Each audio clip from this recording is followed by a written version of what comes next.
In 1963, the same year the royal family posed for glittering portraits across Britain's finest newspapers, an official genealogy book quietly recorded two women as dead.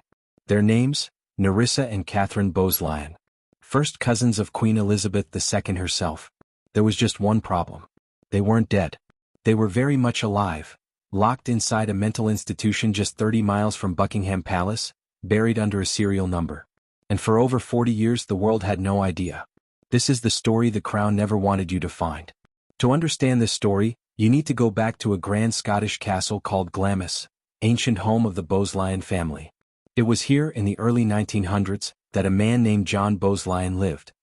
He was the brother of Lady Elizabeth Bowes-Lyon, the woman who would later become the beloved Queen Mother of Britain, the mother of Queen Elizabeth II. John married a woman named Fenella. Together they had 5 daughters. 2 of those daughters, Nerissa, born in 1919, and Katherine, born in 1926, entered the world differently from their sisters. Both were born with severe developmental disabilities. They never learned to speak. Their mental age, even as adults, remained at roughly that of a 3-year-old child. In the cruel medical language of the 1940s, they were officially diagnosed as, and I use this word only because it is the historical record, imbeciles. Their father John died young. Pneumonia. 1930, he was only 43. And just like that, their mother Fenella was left alone, a widow raising 4 children, 2 of whom required full-time care. For years, Fenella managed. The girls lived at home. Then the war came. It was June 1941. Britain was deep in the Second World War. Private nurses, already difficult to find in peacetime, had become nearly impossible to hire. And so a decision was made. On one single day in June 1941, 5 young women were admitted together to the Royal Oldswood Institution for Mental Defectives in Redhill, Surrey. Not 1. Not 2. 5. All of them cousins. Nerissa and Katherine Bowes-Lyon, and 3 of their maternal cousins, the Fane sisters, Idonia, Rosemary, and Etheldreda. 5 women. One day. All quietly committed and forgotten. The institution they entered had a previous name that tells you everything you need to know about the world's attitude toward people like them. It used to be called the Asylum for Idiots. Nerissa was 22 years old when the gates closed behind her. Katherine was just 15. No one knows for certain what they were told, if they were told anything at all. Now, here is where the story takes its darkest turn. Burke's Peerage is not a tabloid. It is not gossip. It is the most authoritative genealogical record of British aristocracy. Kings consult it. Courts cite it. It is the official written history of royal bloodlines. And in the 1963 edition of Burke's Peerage, 2 entries appeared that should have been impossible. Nerissa Bowes-Lyon, deceased 1940. Katherine Bowes-Lyon, deceased 1961. Both women were alive. Both women were sitting in a hospital just outside of London.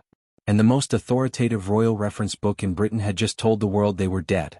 When investigators later confronted the Bowes-Lyon family about this, the explanation given was, and this is a direct quote from a family spokesperson, that their elderly mother Fenella had been a vague person who filled out the forms incorrectly. Burke's Peerage responded that the information had come directly from the family. And crucially, the entries didn't just say, unknown. They gave specific dates, specific years of death, for 2 living women. Vague or deliberate? You decide. The years passed. The world changed. The swinging 60s came and went. The moon landing. The Queen's silver jubilee. Princess Diana's wedding. All while 2 women, first cousins of the Queen, sat in a hospital ward, receiving no family visitors, no birthday cards, no Christmas gifts beyond what the hospital's own charity provided. A former ward sister at the hospital, named Penfold, would later say simply, "The impression I had was that they'd been forgotten." And then in 1986, Nerissa died. She was 66 years old. No family came to the funeral. Not one person from the Bowes-Lyon family. Not one person from the royal family. Only hospital staff stood at her graveside. She was buried in Redstone Cemetery in Surrey. Her grave was marked not with a name, not with a date, not with a prayer. It was marked with a plastic tag bearing her surname and a serial number. A first cousin of the Queen of England, buried like an unclaimed patient in a ledger.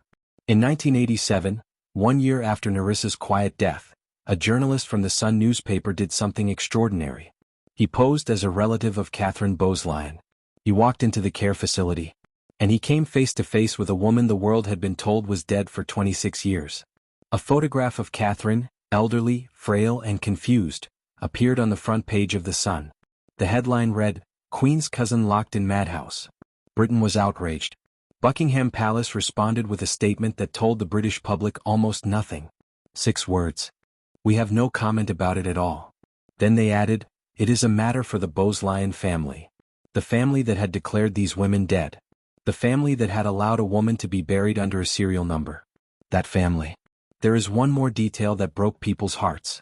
When the story went public, when ordinary people across Britain learned that Katherine Bowes-Lyon existed, strangers who had never met her, who had no connection to the royal family, flooded the hospital with flowers. For a woman the world had only just been told was alive, Katherine in her own quiet way was seen. Perhaps for the first time. Here is what investigators eventually pieced together about what the Queen Mother, Nerissa and Katherine's own aunt, knew. According to a 2011 Channel 4 documentary, throughout the sisters' entire time at the hospital there is no known record that they were ever visited by any member of the Bowes-Lyon or royal families, despite the fact that the Queen Mother was a patron of MenCap, the leading charity for people with learning disabilities. Then something remarkable happened. In 1982, 4 years before Nerissa died, the Queen Mother received a letter from the hospital's League of Friends. The letter informed her that her 2 nieces were still alive. Alive. That means that for some portion of the decades those women spent at Ulswood, the Queen Mother had believed, or chosen to believe, they were dead. After receiving the letter, the Queen Mother's response was to arrange for the sisters to receive money for toys and sweets, on birthdays and at Christmas. Toys and sweets. For 2 women in their 60s and 70s. Women who shared her blood. Women whose existence had been erased from the official records of the British aristocracy. Toys and sweets. To truly understand what happened to Nerissa and Katherine, you have to understand one thing about the British royal family in the 1940s. The throne was fragile. In 1936, just 5 years before Nerissa and Katherine were committed, King Edward VIII had abdicated. The scandal had rocked the monarchy to its foundation. The family the world thought was unbreakable had cracked in front of everyone. And now Nerissa and Katherine's own aunt had become queen. Elizabeth Bowes-Lyon had gone, almost overnight, from a minor Scottish aristocrat to the Queen of England. The logic of what happened can be captured in one thought, whether anyone in the family ever said it aloud or not. The hereditary principle hangs by a precarious thread. Throw in questions about the bloodline and it's over. The idea that one family alone has the automatic birthright to the crown is already hard to justify. The gene pool of that family had better appear flawless. Purity. That word is everything. 2 women, who had done nothing wrong, who had been born into a world that didn't yet understand them, became a threat. Not to safety. Not to security. But to the image of a bloodline that insisted it was perfect. And so they disappeared.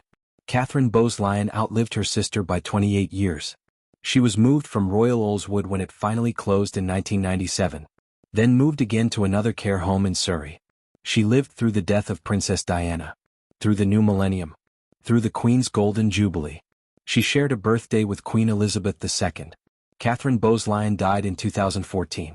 She was 87 years old. She never spoke a word in her entire life. She never knew she was famous. She never knew that millions of people had argued over her existence. She never knew that strangers had sent her flowers. She simply was. And for most of her life, the most powerful family in Britain pretended she wasn't. After the 1987 exposé, the Bowes-Lyon family eventually arranged a proper headstone for Nerissa's grave. The plastic serial number was replaced. It was a headstone that arrived after Nerissa was already gone. After the cameras had shown up. After Britain had already decided it was a scandal. Whether it was guilt or damage control, only the family knows.